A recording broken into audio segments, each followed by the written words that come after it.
Hello friends, હું જીદીપ ગુંડલિયા આપ સૌનો મારુતિ એકેડમીમાં હાર્દિક સ્વાગત કરું છું. તો વાલા મિત્રો, કેમ છો? બધા મજામાં? તમારી પ્રિપેરેશન જોરદાર, મજેકદાર, સુપર ડુપર થતી હશે.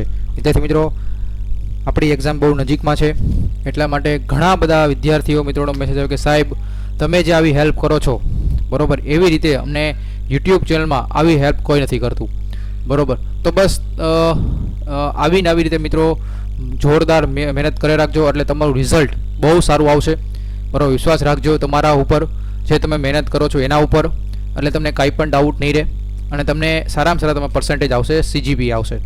વિદ્યાર્થી મિત્રો, આપણે ઓલરેડી બે જે સબ્જેક્ટ છે SGP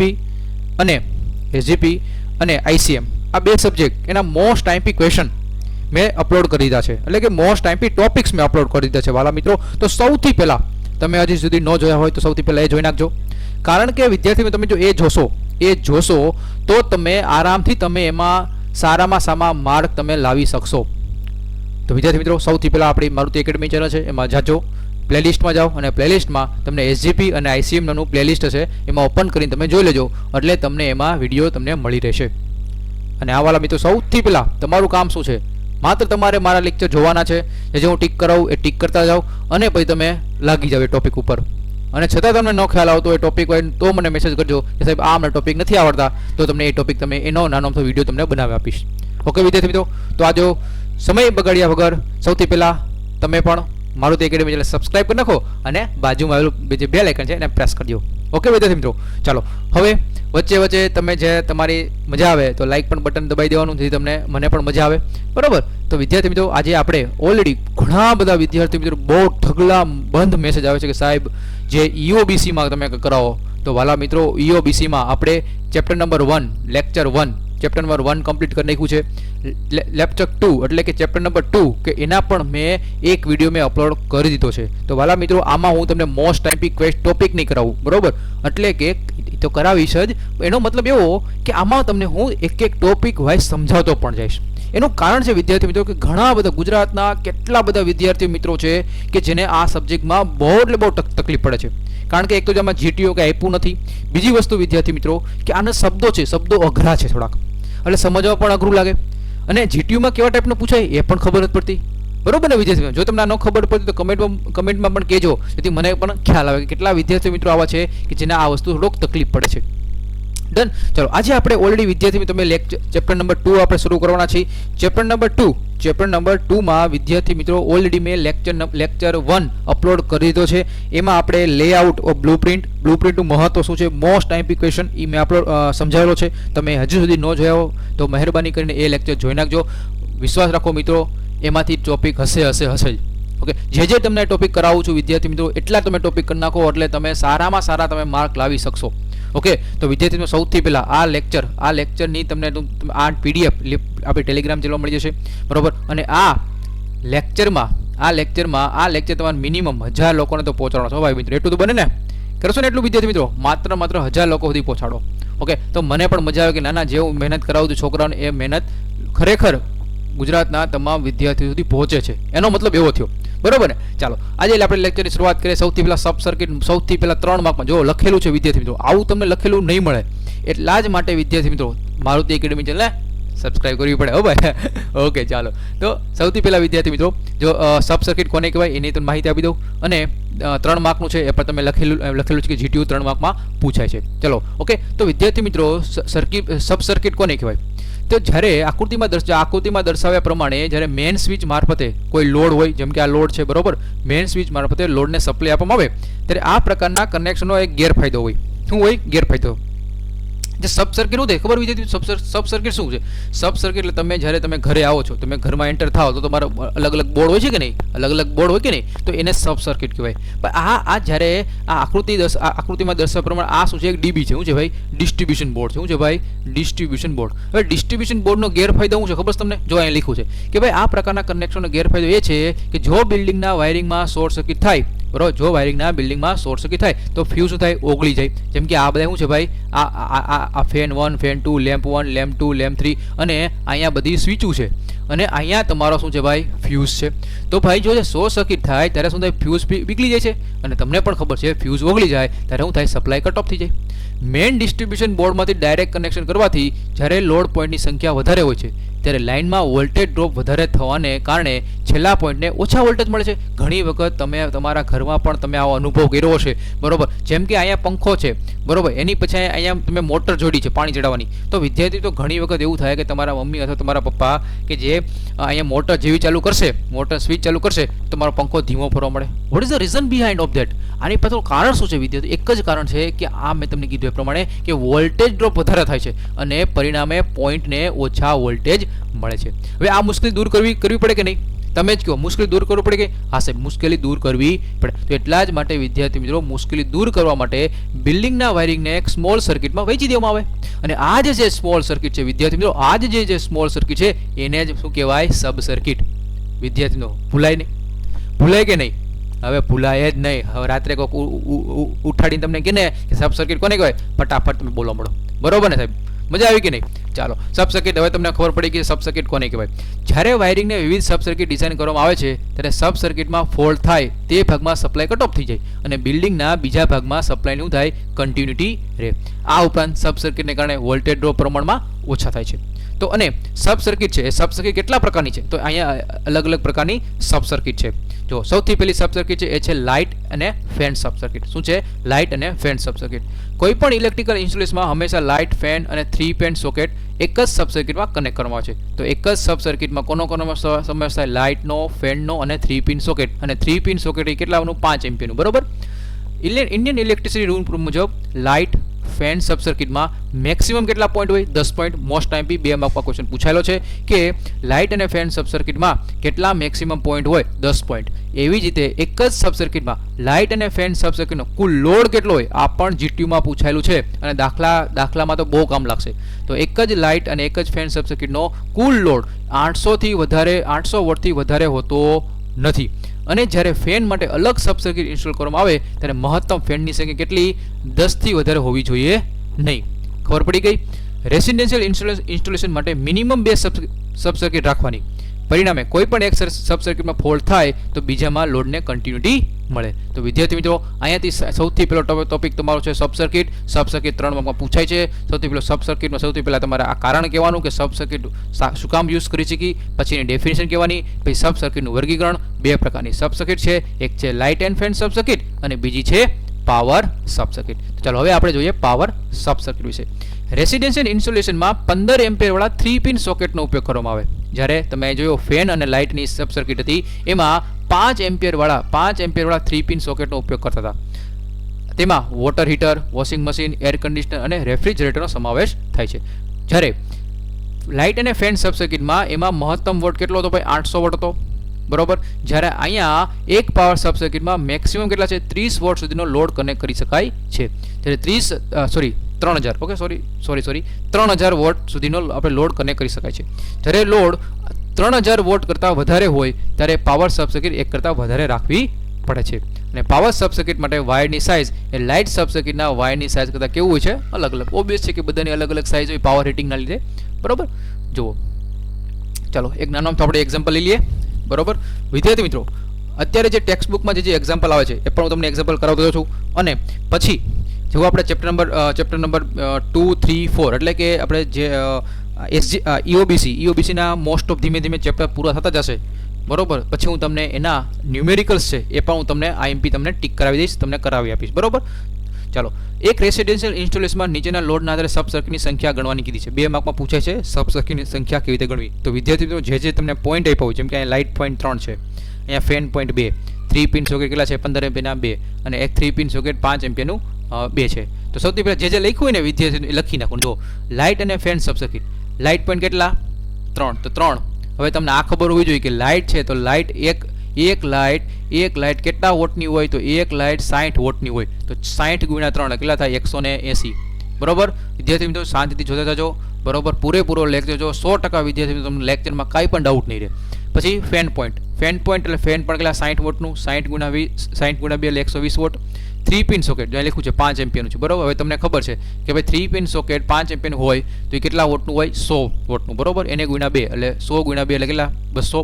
તો વિદ્યાર્થી મિત્રો લાઇટ અને ફેન સબ સર્કિટનો ટોટલ લોડ કેટલો થયો? 500 વોટ, બરોબર. જુઓ જે કુલ લોડ કરતાં 800 વોટ કરતાં ઓછો છે કે નહીં? એનો મતલબ મારે એક જ સબ સર્કિટનું ઇન્સ્ટોલેશન કરવામાં આવે છે.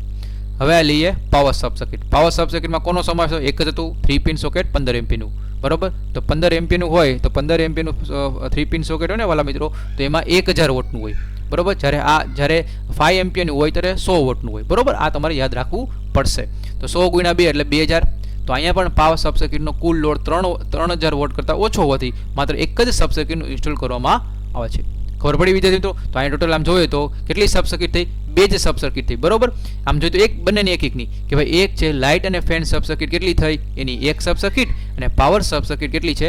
એક જ સબ સર્કિટ, બરોબર. ખબર પડી ગઈ કે નહીં? મજા આવી કે નહીં? ઓકે, ચાલો હજી એક દાખલો કરીએ વિદ્યાર્થી મિત્રો.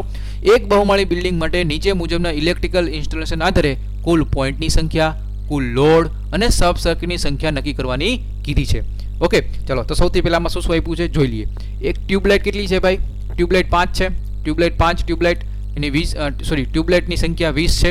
સીલિંગ ફેન છે એની 18. 3 પિન સોકેટની 18 અને 3 પિન સોકેટ 15 એમ્પિયરનું છે એની 3 સંખ્યા છે. સૌથી પહેલાં મારે શું ફાઇન્ડ કરવું છે? કુલ પોઈન્ટ છે. કેટલા પોઈન્ટ મારે લગાડવાના છે? ટોટલ લોડ કેટલો છે? અને સબ સર્કિટની સંખ્યા નક્કી કરવાની છે. જો સૌથી પહેલાં ટ્યુબલાઇટ ખબર છે. એક ટ્યુબલાઇટનો કેટલા વોટ હોય? 28. અને કેટલા છે ભાઈ? 20 નંગ. તો 28 દુ 56, 560. પછી સીલિંગ ફેન. તો સીલિંગ ફેન છે એક સીલિંગ ફેનનો વોટ કેટલા હોય? 60. 18 સંખ્યા છે. 18 6 1080. 3 પિન સોકેટ 5 એમ્પિયરનું તો 100 ગુણ્યા 18 એટલે કેટલા? 1800. 15 એમ્પિયરના 3 પિન સોકેટ તો 1000 ગુણ્યા 3 એટલે 3000. ટોટલ કેટલો થયો? 6440.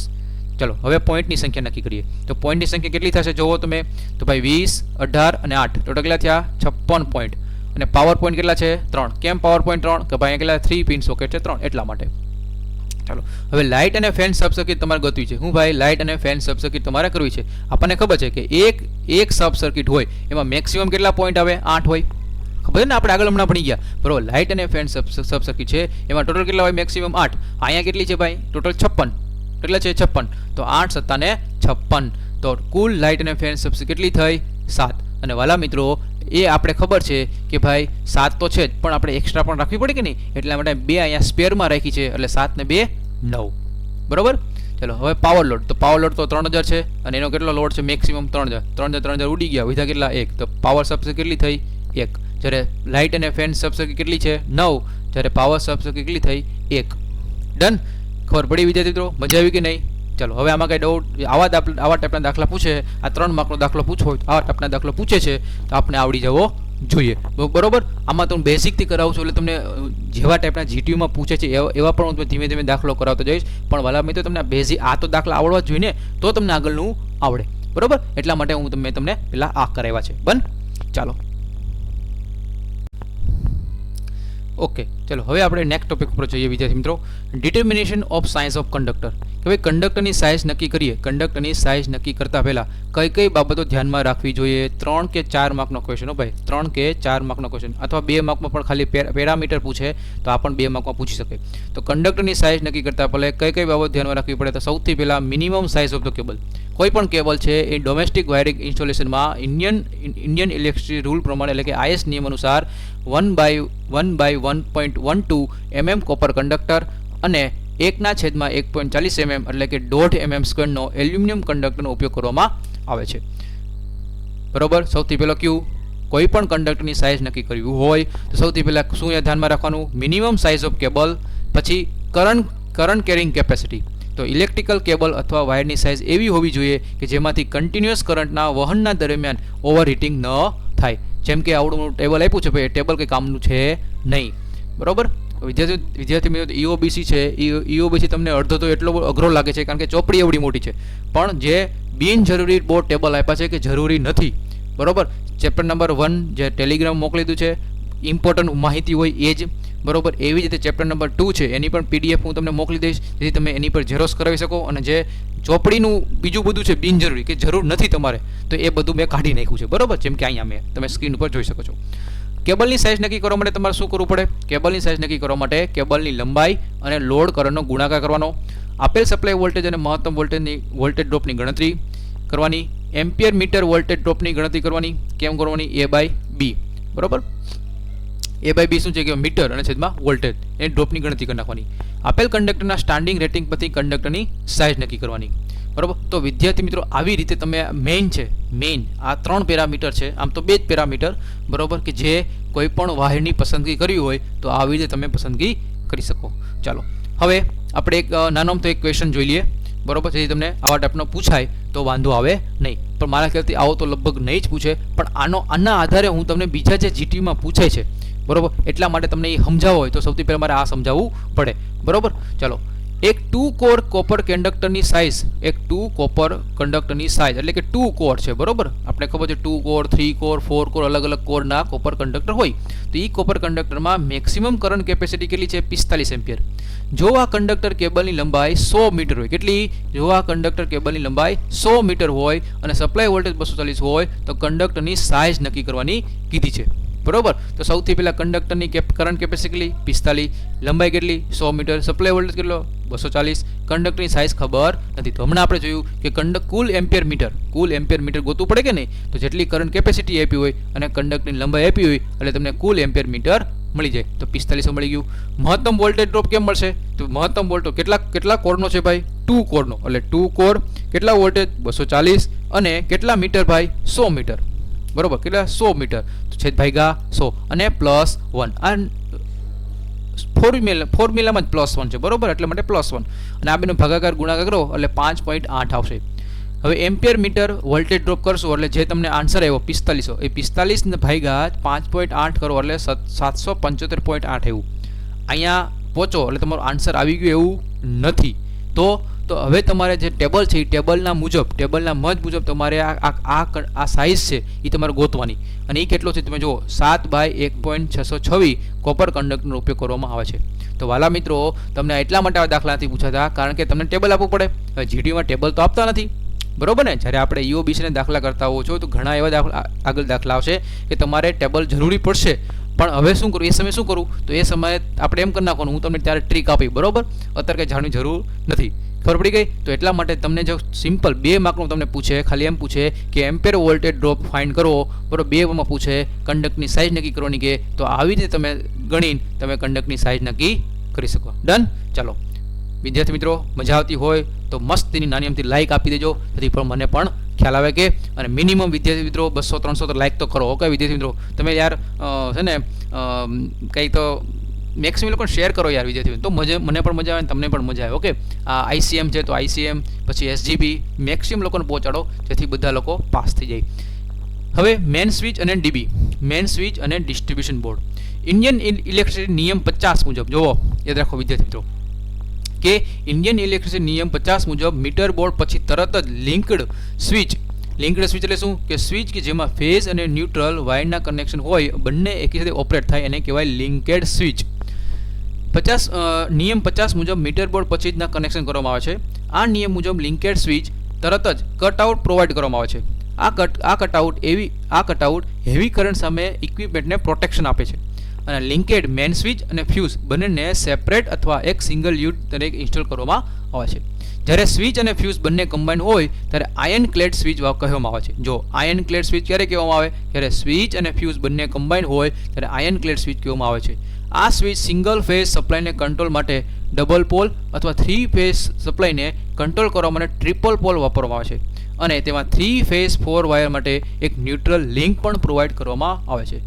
તો તમને એમ થાય કે સાહેબ આમાં પૂછે છે હું અલ્ટિમેટલી પૂછે છે હું તો પૂછે છે જે હું તમને કહેવા જઈ રહ્યો છું. મોસ્ટ MP આ 3 ફૂલ ફોર્મ વિદ્યાર્થી મિત્રો કમેન્ટ બોક્સમાં તમે બધા 3 ફૂલ ફોર્મ લખી નાખો. સૌથી પહેલાં DPIC નું ફૂલ ફોર્મ લખો, TPIC નું અને TPNIC નું લખી જ નાખો વિદ્યાર્થી મિત્રો, જેથી તમને પણ યાદ રહી જાય. બરોબર, કમેન્ટને ઢગલા કરી નાખો. બરોબર, double pole iron clad switch, triple pole iron clad અને triple pole neutral iron clad. વિદ્યાર્થી મિત્રો 110% આ 3 ફૂલ ફોર્મમાંથી એક ફૂલ ફોર્મ તમારા જીટીયુની એક્ઝામમાં આવશે આ 3 ફૂલ ફોર્મમાંથી, બરોબર? તો આ તો 3 ફૂલ ફોર્મ કરી જ નાખજો. રેડી? ચાલો, હવે છે ડીબી. જો આપણે આગળ હમણાં જેવું સબ ડિસ્ટ્રીબ્યુશન બોર્ડ, બરોબર? તો હવે છે ડીબી એટલે distribution board system. Distribution board સિસ્ટમને એને ડિસ્ટ્રીબ્યુશન બોર્ડ સિસ્ટમ અથવા ડિસ્ટ્રીબ્યુશન મિનિએચર સર્કિટ બ્રેકર એટલે કે એમસીબી જેને તમે કહો છો, બરોબર? મિનિએચર સર્કિટ બ્રેકર તરીકે પણ ઓળખવામાં આવે છે. 4 માર્કમાં પૂછાયો ભાઈ, જીટીયુમાં જો 4 માર્કમાં પૂછાયેલો છે. ડિસ્ટ્રીબ્યુશન બોર્ડમાં દરેક પેનલ એક સ્વિચ બોર્ડની સર્કિટ તેમજ સબ સર્કિટ માટે શોર્ટ સર્કિટ, ઓવરકરન્ટ અને અન્ય પ્રોટેક્શન સિસ્ટમ પણ પ્રોવાઈડ કરવામાં આવે છે. તો વિદ્યાર્થી મિત્રો, પહેલો પોઈન્ટ શું છે કે ડિસ્ટ્રીબ્યુશન બોર્ડ સિસ્ટમને કયા નામે ઓળખાય. બીજો પોઈન્ટ શું છે કે ડિસ્ટ્રીબ્યુશન બોર્ડમાં કોનો સમાવેશ થાય. તો ભાઈ તમને હમણાં મેં કીધું એ પ્રમાણે સબ સર્કિટ માટે શોર્ટ સર્કિટ, ઓવરકરન્ટ અને અન્ય પ્રોટેક્શન સિસ્ટમ પ્રોવાઈડ કરવામાં આવે છે. તેમાં સર્કિટ તેમજ સબ સર્કિટના પ્રોટેક્શન માટે અલગ અલગ ડિવાઇસ, પ્રોટેક્ટિવ ડિવાઇસ એડ કરવામાં આવે છે. શોર્ટ સર્કિટ માટે પ્રોટેક્શન આપવામાં આવે છે. કરંટને ઇન્ટરપ્ટ કરી શકાય તેવી પણ રચના હોય છે. ફ્યુઝ અને અન્ય પ્રોટેક્ટિવ ડિવાઇસના રેટિંગ અને સેટિંગ ઓપરેશન માટે કોર્ડિનેટ કરેલા હોય છે. જ્યારે મેઇન સર્કિટ સબ સર્કિટને બ્રેકર માથે પ્રોટેક્શન આપવામાં આવે ત્યારે સબ સર્કિટ માટે સર્કિટ બ્રેકરના કરંટનું સેટિંગ મેઇન સર્કિટ બ્રેકર કરતાં કેટલું રાખવાનું? ઓછું, અને ટાઈમ લેગ શોર્ટ કરવામાં આવે છે. જો વધારે રાખીએ તો સૌથી પહેલાં તમારું ડીબી ઉડી જાય, બરાબર? એવું કરવું જોઈએ નહીં, બરાબર? તો આવું થોડું હાલે, બરાબર? તો આ હંમેશા ઓછું રાખવાનું એટલે વાંધો આવે નહીં. બિલ્ડિંગના મેઇન બોર્ડ માટે 300/500 મિલીએમ્પિયર રેટિંગના રેસિડ્યુઅલ કરંટ ડિવાઇસ અને સબ ડિસ્ટ્રીબ્યુશન બોર્ડ માટે 30 મિલીએમ્પિયરના રેસિડ્યુઅલ કરંટ ડિવાઇસ એટલે કે આરસીડી શું છે? આરસીડી ઉપયોગની ભલામણ કરવામાં આવે છે. જ્યારે હાઈ રેપ્ચરિંગ કેપેસિટી એટલે કે એચઆરસી ફ્યુઝનો ઉપયોગ સર્કિટ બ્રેકરના બેકઅપ પ્રોટેક્શન અથવા મેઇન સર્કિટના પ્રોટેક્શન માટે થાય છે. જો સર્કિટ બ્રેકરનો ઉપયોગ સબ સર્કિટના પ્રોટેક્શન માટે કરતા હોય તો સૌથી પહેલું શોર્ટ સર્કિટ કરંટની કિંમત સર્કિટ બ્રેકરની શોર્ટ સર્કિટ કેપેસિટી કરતાં વધારે હોય તો એચઆરસી ફ્યુઝ સર્કિટ બ્રેકર પહેલાં ઓપરેટ થઈ જાય. અને જ્યારે ઓવરલોડ સર્કિટ બ્રેકરની શોર્ટ સર્કિટ કેપેસિટીમાં ઓછો હોય તો એચઆરસી ફ્યુઝ પહેલાં ઓપરેટ સર્કિટ બ્રેકર થઈ જાય. ખબર પડી? આ શું છે કે ભાઈ તમને એમ પૂછે કે ડિસ્ટ્રીબ્યુશન બોર્ડ સિસ્ટમ ટૂંક નોંધ લખો, બરોબર? આવું તમને પૂછે તો સૌથી પહેલાં તમે આગળના આ જે પોઈન્ટ છે એ પોઈન્ટ તમારે લખી નાખવાના, બરોબર? પછી તમારે લખવાના કે ભાઈ જ્યારે પછી આ 2 પોઈન્ટ લખી નાખવાના, બરોબર? હવે જ્યારે એચઆરસી ફ્યુઝનો મેઇન સર્કિટ અને રિવેરેબલ ફ્યુઝનો સબ સર્કિટના પ્રોટેક્શન માટે ઉપયોગ કરવામાં આવે ત્યારે શોર્ટ સર્કિટ અથવા અર્થ ફોલ્ટના સમયે ઓવરલોડ કરંટના ડિસ્ક્રિમિનેશન એટલે તફાવત, બરોબર? ખબર છે ને? ડિસ્ક્રિમિનેશન એટલે શું થાય ભાઈ? તફાવત. થોડુંક પાતળું કરી નાખો તમે દેખાય, બરોબર? ચાલો, તો ડિસ્ક્રિમિનેશન હોય તો શોર્ટ સર્કિટ અને અર્થ ફોલ્ટના સમયે ઓવરલોડ કરંટના ડિસ્ક્રિમિનેશન હોવા છતાં સર્કિટનો એચઆરસી ફ્યુઝ બળી જાય છે. એટલા માટે શું કરવામાં આવે છે કે અહીંયા એને પ્રોટેક્શન આપવામાં આવે છે. રિવેરેબલ ફ્યુઝનો ઉપયોગ 400 એમ્પિયર, કેટલા ભાઈ? 400 એમ્પિયરના શોર્ટ સર્કિટ પ્રોટેક્શન માટે મર્યાદિત હોય છે. આ બધું વિદ્યાર્થી મિત્રો શું છે ખબર? આ તમારે આ 3-4 પોઈન્ટ છે, 3 માર્કનું પૂછાય તો આમાંથી 6 પોઈન્ટ તમને મજા આવે લખી શકો, બરોબર? આમાં તમારે આ પોઈન્ટ યાદ જ બધાય રાખવા પડશે, બરોબર? ચાલો, હવે આપણે ડિસ્ટ્રીબ્યુશન બોર્ડ વિશે માહિતી આપું. તો ડિસ્ટ્રીબ્યુશન બોર્ડ શું છે ભાઈ? કે ડિસ્ટ્રીબ્યુશન બોર્ડ અલગ પ્રકારના ડિસ્ટ્રીબ્યુશન બોર્ડ હોય છે. હવે ડિસ્ટ્રીબ્યુશન બોર્ડ શું કામ કે ભાઈ ડિસ્ટ્રીબ્યુશન બોર્ડમાં કેબલના વાયરિંગ માટે વાયરિંગ સ્પેસ પ્રોવાઈડ કરેલી હોવી જોઈએ. આ ઉપરાંત તેમાં કેબલના વોલ્ટેજ ડ્રોપને ધ્યાનમાં રાખી વધારે કેપેસિટીના કેબલનું ઇન્સ્ટોલેશન કરવામાં આવે, જેથી ડીબીમાં કેબલની વધારે કેપેસિટીને ધ્યાનમાં રાખી મેઇન ટર્મિનલની યોગ્ય સાઇઝ રાખી દેવામાં આવે છે. હવે અલગ પ્રકારના ડીબી છે. એમાં સૌથી પહેલું બ્રાન્ચ ડિસ્ટ્રીબ્યુશન બોર્ડ. હવે બ્રાન્ચ ડિસ્ટ્રીબ્યુશન બોર્ડ એમાં મુખ્યત્વે 3 પ્રકારો નીચે મુજબ છે. રિવેરેબલ લિંક પ્રકારના ડીબી, એચબીસી ફ્યુઝ લિંક ડીબી અને સર્કિટ બ્રેકર એન્ડ ફિટિંગ સાથેના ડીબી. આપણે ખબર છે કે સર્કિટ બ્રેકર સાથે પણ ડીબી જોડેલું હોય, એચઆરસી ફ્યુઝ સાથે જોડેલું હોય અને રિવેરેબલ ફ્યુઝ સાથે પણ જોડેલું હોય છે, બરોબર? ELCB એટલે શું? અર્થ લીકેજ સર્કિટ બ્રેકર. તમે જોઈ શકો છો વિદ્યાર્થી મિત્રો, હાઈ રેપ્ચરિંગ કેપેસિટી ફ્યુઝ એટલે કે એચઆરસી ફ્યુઝ, બરાબર? તો આ એચઆરસી ફ્યુઝ છે. તો આ એચઆરસી ફ્યુઝ સાથે સર્કિટ બ્રેકર તમે જોડી શકો છો. ડીબીમાં ડિસ્ટ્રીબ્યુશન બોર્ડમાં ફ્યુઝની લિંકની સાઇઝ ઇન્સ્ટોલેશન સર્કિટની કરંટ કેપેસિટી મુજબ હોવી જોઈએ. જો એ મુજબ ન હોય તો અર્થમાં ફોલ્ટ થઈ શકે છે. ડીબીમાં એચબીસી હાઈ બ્રેકિંગ કેપેસિટી ફ્યુઝ અથવા એમસીબીનો ફ્યુઝ લિંક તરીકે ઉપયોગમાં કરી શકાય છે અને સાથે તેને આપણે અર્થ લીકેજ સામે પ્રોટેક્શન પણ આપી શકીએ છીએ. જ્યારે અહીંયા એમસીબી છે, એમસીબીના રેટિંગની સાઇઝ કેટલી રાખવાની? 6 એમ્પિયરથી 63 એમ્પિયર સુધીની અલગ અલગ રેન્જ હોય છે. એમસીબીનો મુખ્ય એ ફાયદો એ છે કે ઓપરેશન પછી પણ રીસેટ તમે કરી શકો છો. એક વખત એમસીબી પડી ગઈ તો ફરીથી તમે એને ચાલુ કરી શકો છો. પછી છે ઇન્સ્ટોલેશન ઓફ ડીબી, બરોબર, ઇન્સ્ટોલેશન ઓફ ડીબી. તો વિદ્યાર્થી મિત્રો આમાં તો નકરી વાર્તા જ છે, બરોબર. કેવી રીતે શું કરવું, આ પ્રકારનું ઇન્સ્ટોલેશન છે એ ઇકોનોમિકલ છે, સરળ છે.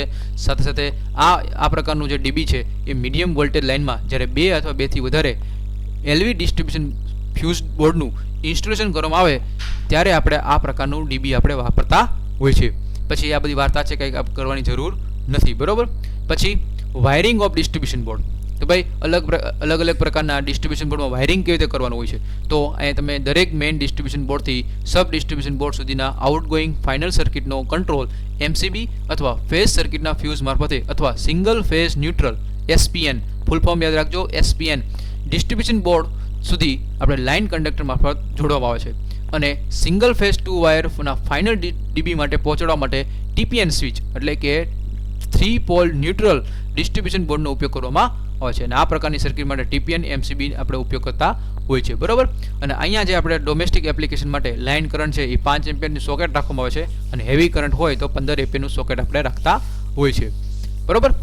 ચાલો હવે 2 માર્કનો ક્વેશ્ચન અહીંથી વિદ્યાર્થી પૂછશે. વિદ્યાર્થી મિત્રો આ ચેપ્ટર નંબર 2 છે. ચેપ્ટર નંબર 2માં જે આગળના મેં તમને લેક્ચર 1 મેં લખ્યું છે પાર્ટ 1 એ જોઈ નાખજો ને, એટલે તમને એમાંથી તમારે મોસ્ટ ઓફ 6 કે 8 માર્કનું તમને એમાંથી પૂછશે. અને આજના લેક્ચરમાંથી વિદ્યાર્થી મિત્રો આજના લેક્ચરમાંથી પણ તમને 7 કે 8 માર્કનું તમને પૂછી શકે. એપ્રોક્સિમેટલી તમને 12 કે 13 માર્કનું આ ચેપ્ટર છે, તમને પણ ખબર છે, બરોબર. ચલો હવે 2 માર્કનો આ ટોપિક આવી ગયો કે લાઇટિંગ સર્કિટમાં ફેન અને લાઇટ અને માટે કુલ વોલ્ટેજ ડ્રોપ સપ્લાય વોલ્ટેજના 3%થી વધારે હોવા જોઈએ નહીં. કેટલા ટકાથી વધારે હોવા જોઈએ નહીં ભાઈ? 3%થી વધારે હોવા જોઈએ નહીં, બરાબર. અહીંથી એક્ઝામમાં પૂછે વિદ્યાર્થી મિત્રો કે ભાઈ ફેન અને લાઇટ માટે કુલ વોલ્ટેજ ડ્રોપ કેટલાથી વધારે હોવો જોઈએ નહીં? મિનિમમ કેટલો રાખવાનો? 3% રાખવાનો. પછી મેઇન ફ્યુઝથી ડીબી સુધી 1 વોલ્ટેજ ડ્રોપ, મેઇન ડીબીથી દરેક સબ ડીબી સુધી 4.5 વોલ્ટેજ ડ્રોપ, અને દરેક ડીબીથી ફાઇનલ સબ સર્કિટ સુધી 1.5 વોલ્ટેજ ડ્રોપ સુધી રાખવાના. વોલ્ટેજ ડ્રોપ ન થાય એ પ્રમાણે તમારે આપણે જોડવાનું હોય છે. રેસિડેન્શિયલ પંપ મોટરમાં વોલ્ટેજ ડ્રોપ સપ્લાય વોલ્ટેજ કરતાં કેટલા હોઈ શકે? 7.5% હોઈ શકે.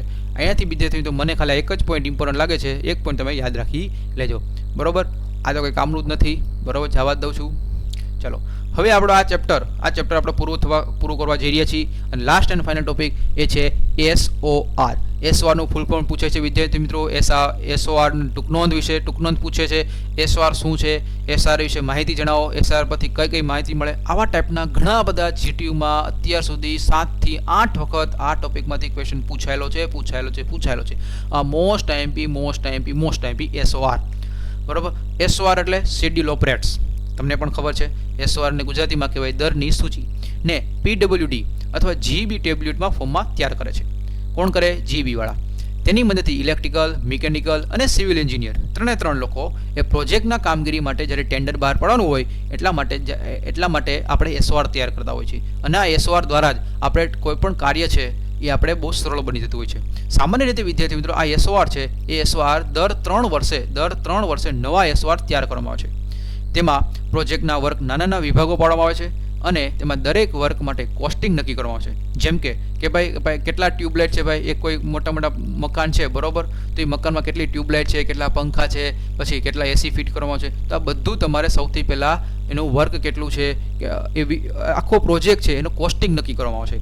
આ કોસ્ટિંગ નક્કી કરતા સમયે જૂના માર્કેટ ભાવ, નવા માર્કેટ ભાવ, જે એક્સ્ટ્રા ચાર્જિસ છે અને એમાં જે નફા અથવા ખોટની ગણતરી કરવામાં આવે છે. અને એના લીધે તેમાં મટીરિયલ કોસ્ટિંગ, લેબર કોસ્ટિંગ પણ અલગથી દર્શાવવામાં આવે છે, બરોબર. ચલો તો અહીંયા શું છે, આ SOR શું છે એની વિશે માહિતી મેં તમને આપી. હવે આપણે એક નાનો વચ્ચે એક ટોપિક લઈ લઉં છું. SOR તો આપણે ભણ્યા, નાનો ટોપિક લઈ લઈએ. એ છે estimating and costing of electrical installation. એટલે કે ઇલેક્ટ્રિકલ ઇન્સ્ટોલેશનનું એસ્ટિમેટિંગ અને કોસ્ટિંગ માટે કયા સ્ટેપ ધ્યાનમાં રાખવા જરૂરી છે. તો એમાં આપણે સૌથી પહેલાં વિદ્યાર્થી મિત્રો એક્ઝામમાં પૂછી શકે કે એસ્ટિમેશન ઓફ મટીરિયલ રિક્વાયરમેન્ટ, એટલે કે જ્યારે તમારે કોઈ પણ મટીરિયલ છે એ મટીરિયલનું તમારે એસ્ટિમેટ કરતા હોય ત્યારે કયા પેરામીટરનો ધ્યાનમાં રાખવું જોઈએ તો સૌથી પહેલાં વિદ્યાર્થી મિત્રો મેન સ્વિચ બોર્ડ તમારે મટીરિયલનું યાદ રાખવાનું, પછી DB, cutout, switch socket, ceiling rose, પછી conduit, junction box, cable wire, GI wire, GI lugs, આ બધી વસ્તુ વિદ્યાર્થી મિત્રો તમે કેમાં છે? આ મટીરિયલ્સ છે. શું છે ભાઈ? આ મટીરિયલમાં જેનો સમાવેશ થાય છે. બરાબર, આ મટીરિયલનો સમાવેશ છે. તો ત્યારે તમે જે એસ્ટિમેશન કરતા હોય તમારે એટલા તો મટીરિયલનો તમારે સમાવેશ કરવાનો. બરાબર, ચાલો હવે છે એસ્ટિમેશન ઓફ લેબર કોસ્ટ. તો લેબર કેટલા પ્રકારના? બરાબર, તો આપણે જોવાના છીએ કે ભાઈ લેબર કોસ્ટ નક્કી કેવી રીતે કરવામાં આવે કે ભાઈ ઇલેક્ટ્રિકલ ઇન્સ્ટોલેશન માટે મટીરિયલના કોસ્ટિંગ પછી, ઇલેક્ટ્રિકલનું જ્યારે ઇન્સ્ટોલેશન થઈ જાય પછી મટીરિયલનું કોસ્ટિંગ થઈ જાય અને પછી આપણે શું કરવામાં આવે? લેબર કોસ્ટ નક્કી કરવામાં આવે છે. અને લેબર કોસ્ટ માટે લેબર કોસ્ટ નક્કી કરતી વખતે કોઈક ટેકનિકલ નોલેજ ધરાવતો અને અનુભવ ધરાવતા માણસને આપણે સહાય એની લેવાની. અને આમ ઇલેક્ટ્રિકલ વાયરિંગ વર્ક માટે નીચે મુજબ આપણે 4 પ્રકારના અલગ અલગ પ્રકારના વાયરમેન, હેલ્પર અથવા લેબરનું વર્ગીકરણ કરી શકાય. સ્કિલ્ડ વાયરમેન અને વર્ક્સ, સેમી સ્કિલ્ડ અને લેબર અથવા મજૂર. ખબર પડી વિદ્યાર્થી મિત્રો? કેટલા પ્રકારના ટેકનિશિયન વાયરમેન, કેટલા પ્રકારના હેલ્પરનું 4 પ્રકારે વર્ગીકરણ આપણે કરી શકાય છે. સૌથી પહેલાં સ્કિલ્ડ એટલે કે કુશળ, skilled wireman, semi skilled wireman એટલે કે હેલ્પર જેને કહીએ છીએ, અને છેલ્લે લેબર એટલે કે મજૂર. કોઈપણ પ્રકારના વાયરિંગ માટે લેબર કોસ્ટ એ વર્કિંગ કન્ડિશન, વાયરિંગના પ્રકાર, જોબ એટલે કે વાયરિંગ પૂર્ણ કરવા માટે ટાઈમ લિમિટ આપતા હોય છે. બરાબર, અને એના આધારે કોઈ ઇલેક્ટ્રિશિયન અને હેલ્પરની સંખ્યા ઉપર આધાર રાખતા હોય છે. કોઈ પણ કામ છે ને મહિનાનું છે અને મહિનામાં ખાલી 10 જ મજૂરો કે સ્કિલ્ડ ટેકનિશિયન છે તો ઓબ્વિયસ છે કે મહિનામાં કામ પૂરું થવાનું નથી. એની જગ્યાએ 30 હેલ્પર હોય, બરાબર, 10-15 ટેકનિશિયન હોય તો એ જ કામ 15 દિવસમાં પણ પૂરું થઈ જાય. તો એનો મતલબ અલ્ટિમેટલી એ કોના ઉપર આધાર રાખે છે? હેલ્પર ઉપર ડિપેન્ડ કરે છે કોઈ પણ કાર્ય કેટલા સમયમાં પૂરું થાય એ. લેબર કોસ્ટની ગણતરી કેવી રીતે કરવામાં આવે? તો લેબર કોસ્ટની ગણતરી વિદ્યાર્થી મિત્રો 2 અંકમાં વિદ્યાર્થી પૂછાય છે. વિદ્યાર્થી મિત્રો એમ પૂછાય છે કે લેબરનું વર્ગીકરણ કેટલા પ્રકારે થાય છે અને લેબર કોસ્ટની ગણતરી કેવી રીતે કરી શકાય. તો સૌપ્રથમ વાયરિંગ માટે કુલ પોઈન્ટની ગણતરી કરી લેવાની.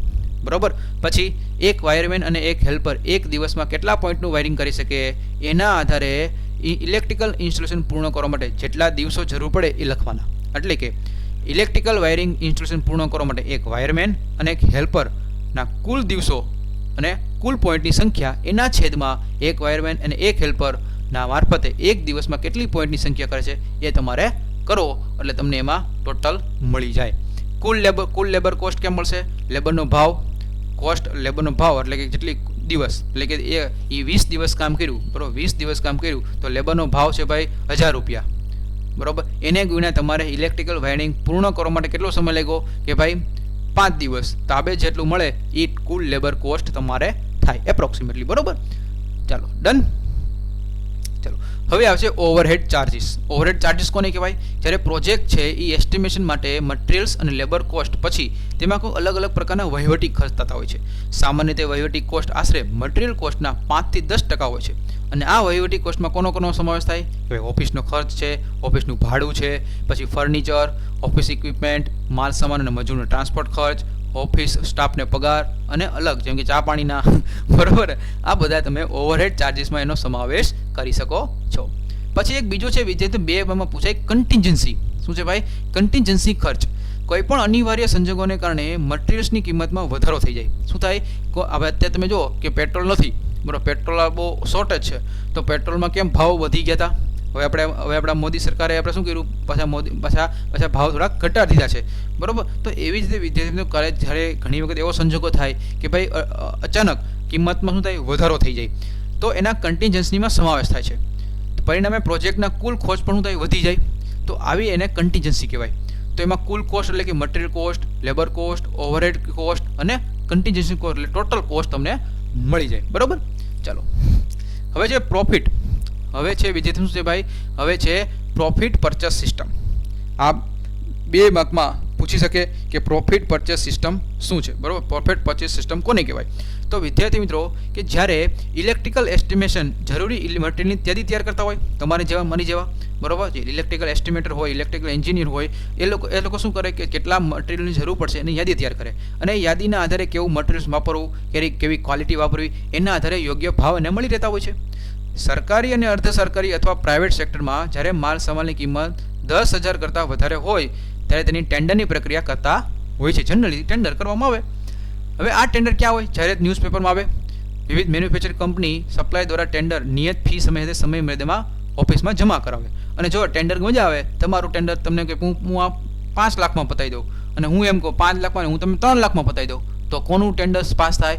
મારું ટેન્ડર પાસ થાય. શું કામ? મેં ઓછા પૈસા રાખ્યા, પછી ભલે ક્વોલિટી મેં ખરાબ વાપરી હોય, બરાબર. તો આનો મતલબ એવો થયો કે આ ટેન્ડર જે છે એ ટેન્ડર મંજૂર કર્યા પછી મેન્યુફેક્ચર અથવા સપ્લાયરને એડવાન્સ રકમ આપી દેવામાં આવે છે, ઓર્ડર આપી દેવામાં આવે છે. અને આ જે પ્રકારની ખરીદી છે એને જ કહેવાય પ્રોફિટ પરચેસ સિસ્ટમ. ખબર પડી? પ્રોફિટ પરચેસ સિસ્ટમ કોને કહેવાય? કે જ્યારે ટેન્ડર મંજૂર થઈ ગયું છે, મંજૂર થઈ ગયું પછી મેન્યુફેક્ચર અથવા સપ્લાયરને એડવાન્સમાં રકમ આપી દેવાની અને ઓર્ડર સપ્લાય કરી દેવાનો. ભાઈ ઓર્ડર તમારો કન્ફર્મ. તો આ જે પ્રકારની ખરીદી છે એને કહેવાય પ્રોફિટ પરચેસ સિસ્ટમ કહેવામાં આવે છે. ચાલો, આ ટોપિક કંઈ કામનો નથી, બરોબર. આ 2.2 સ્કીપ કરી દેજો. ચલો, આ પણ કંઈ કામનું છે નહીં. ચલો, યસ, ડાયરેક્ટ તમે આ પોઈન્ટ આવતા રહ્યો. Points two be consider while preparing of estimate. કે જ્યારે તમે એસ્ટિમેટ નક્કી કરો છો તો કયા પોઈન્ટ ધ્યાનમાં રાખવા જોઈએ 4 માર્ક માટે મોસ્ટ આઈએમપી ક્વેશ્ચન, બરોબર. કે ભાઈ એસ્ટિમેટ બનાવતી વખતે કયા પોઈન્ટ તમારે ધ્યાનમાં રાખવા જોઈએ? તો સૌથી પહેલો પોઈન્ટ, કંડિટની લંબાઈ નક્કી કરવાની.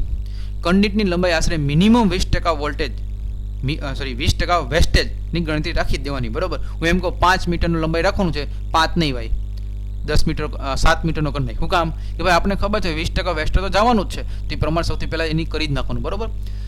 કંડિટની લંબાઈના આશરે કેબલની લંબાઈ નક્કી કરવાની. મેઇન બોર્ડથી મીટર બોર્ડ સુધી લંબાઈની સાઇઝ 7.5 મીટર અથવા એના કરતાં ઓછી રાખવાની. અને તેની સાઇઝ વાયરિંગ માટેના વાયરિંગની સાઇઝ કરતાં વધારે રાખવાની. સીલિંગ અને વાયરિંગના હોરિઝોન્ટલ રનિંગ ઇન્સ્ટોલેશન વચ્ચેનું અંતર 0.25 મીટર અથવા 0.5 મીટર રાખવામાં આવે છે. અને એવી રીતે કરવામાં આવે કે જેથી એમાં કોઈ બે વાયરો વચ્ચે જોડાણ થાય નહીં, બરોબર. દરેક સબ સર્કિટમાં કન્ટિન્યુઅસ અર્થ વાયર વાપરી દેવાનો. અલગ અલગ સર્કિટ છે સેપરેટ રાખવાની. પછી અહીંયા જે અર્થિંગ વાયરનો ઉપયોગ કરવામાં આવે છે તો દરેક કન્ઝ્યુમરને સેપરેટ અર્થિંગ સિસ્ટમ આપવાની જરૂર હોતી નથી. અને દરેક વોલ પ્લગ 3 પિન પ્રકારના ને અર્થિંગ કરેલા હોવા જોઈએ. પછી મટીરિયલ્સની હેન્ડલિંગ અને કોસ્ટ મટીરિયલની કુલ કોસ્ટના 5%થી વધારે હોવી જોઈએ નહીં, તો પછી એમ જ કરે બધા, બરોબર. બહુમાળી બિલ્ડિંગમાં લાર્જ પાવર જ્યારે જરૂર હોય તો એમાં 3 થી 5% એને ટોટલ કોસ્ટ ગણતરી કરવામાં આવે છે. જો બહુમાળી બિલ્ડિંગની 15 મીટર કરતાં ઊંચાઈ વધારે હોય તો એમાં વાયરિંગનું ઇન્સ્ટોલેશન ઇલેક્ટ્રિકલ ઇન્સ્પેક્ટર મારફતે નિયમ 50A મુજબ અનુસાર કરવામાં આવે છે. સામાન્ય રીતે 6 કિલોવોટ કરતાં વધારે લોડ હોય તેમાં 3 ફેઝ સપ્લાયની વ્યવસ્થા કરતા હોય છે. અને final sub circuit 1 mm² copper wire અને 1.5 mm² એલ્યુમિનિયમ કંડક્ટરનો ઉપયોગ કરવામાં આવે છે. આ તો ઓલરેડી વાત આગળ થઈ ગઈ. જ્યારે એક કરતાં વધારે અર્થ ઇલેક્ટ્રોનનો ઉપયોગ કરતા હોય ત્યારે તમામ ઇલેક્ટ્રોનને કનેક્ટ કરવામાં આવે, પરિણામે કમ્બાઇન્ડ રેઝિસ્ટન્સ ઓછો થઈ જાય. અર્થિંગ લીડ માટે 14 SWG ટીન કોપર વાયરનો ઉપયોગ કરવામાં આવે છે, બરોબર. બાથરૂમમાં non electrical metal ports bonded અથવા કનેક્ટ કરીને અર્થિંગ કરી દેવામાં આવે. બહુમાળી બિલ્ડિંગમાં લાઇટિંગ એરેસ્ટ ઇન્સ્ટોલેશન કરવામાં આવે અને એનો કેટલો ઓહમ 1 મેગા ઓહમ જેટલો રાખવાનો હોય છે. અને 5 કિલોવોટ કરતાં વધારે લોડ હોય તેમાં ELCBનો એટલે કે અર્થ લીકેજ સર્કિટ બ્રેકરનો ઉપયોગ કરવામાં આવે છે, બરોબર. તો અને ઇન્ડિયન ઇલેક્ટ્રિસિટી રૂલ મુજબ અલગ સેફ્ટીને પણ ધ્યાનમાં રાખવાનું, ઈચ પ્રમાણે વાયરિંગ કરવાનું. ઇન શોર્ટ, આ બધા પ્રમાણે વિદ્યાર્થીઓ જ્યારે તમે એસ્ટિમેટ કરતા હોય તમારે આ પોઈન્ટ ધ્યાનમાં રાખવા જરૂરી છે, બરોબર. તો ભાઈ એસ્ટિમેટ કરતી વખતે તમારે કયા મુદ્દા ધ્યાનમાં રાખવા પડે? તો આગળ આ જે પોઈન્ટ મેં તમને કરાવ્યા, બરોબર, એ બધા પોઈન્ટ છે વિદ્યાર્થીઓ. આ લાલ પોઈન્ટથી મેં ટીક કર્યા એ પણ તમે લખી શકો છો અને તમને જે યાદ રહે એ પણ તમે લખી શકો છો, બરોબર. ડન. તો વિદ્યાર્થી મિત્રો, અહીંયા આ ચેપ્ટર નંબર 2 આપણે અહીંયા પૂરું કર્યું છે, બરોબર. ચેપ્ટર નંબર 2માં તમને મજા આવી હશે આશા રાખું છું. અને એક પણ ડાઉટ તમને નહીં રહ્યો હોય, ઓલરેડી ચેપ્ટર નંબર 1 કમ્પ્લીટ થઈ ગયું છે. ચેપ્ટર નંબર 2 પણ આજે કમ્પ્લીટ કરી નાખ્યું. ટૂંક સમયમાં ચેપ્ટર નંબર 3 ના વિડીયો આવશે. અને ઓલરેડી આપણે SGP અને ICMના મોસ્ટ આઈએમપી ટોપિકના GTUમાં પૂછાય એવા ઓલરેડી લેક્ચર અપલોડ કરી દીધો છે. ઓકે વિદ્યાર્થી મિત્રો, તો વિદ્યાર્થી મિત્રો મેક્સિમમ લોકોને શેર કરો જેથી બધા લોકોને ફાયદો થાય. અને મારુતિ એકેડમી ચેનલને સબસ્ક્રાઇબ ન કરી હજી સુધી તો સબસ્ક્રાઇબ કરી દેજો અને બાજુમાં જે બેલ આઇકન છે એને પ્રેસ કરી દેજો. ત્યાં સુધી bye, take care, see you soon.